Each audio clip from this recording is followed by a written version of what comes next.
ఏపీలో ఎన్నికల వేడి హాట్ సమ్మర్ను మించిపోతోంది. సరిగ్గా ఎన్నికలకు 22 రోజుల సమయం మాత్రమే ఉండడంతో ఓటర్లను ప్రసన్నం చేసుకునేందుకు అన్ని రాజకీయ పార్టీల నేతలు పోటీలు పడుతున్నారు. ఇక నిన్నటి నుండి నామినేషన్ల పర్వం మొదలు కావడంతో బరిలో నిల్చున్న నేతలు నామినేషన్ దాఖలు చేసే పనిలో ఉన్నారు.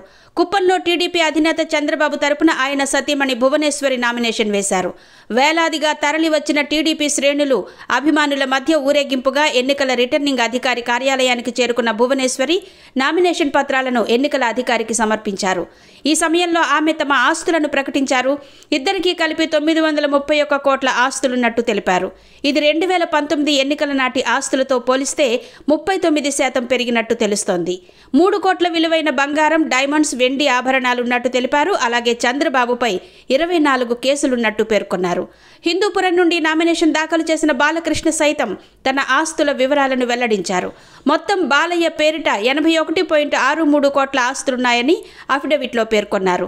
తన భార్య వసుంధర ఆస్తుల విలువ 140.38 కోట్లు, కొడుకు మోక్షజ్ఞ పేరిట 58.63 కోట్ల ఆస్తులున్నాయని వెల్లడించారు. అంతేకాదు బాలయ్యకు 9.9 కోట్లు, భార్య వసుంధరకు 3.83 కోట్ల అప్పులున్నాయని తెలిపారు.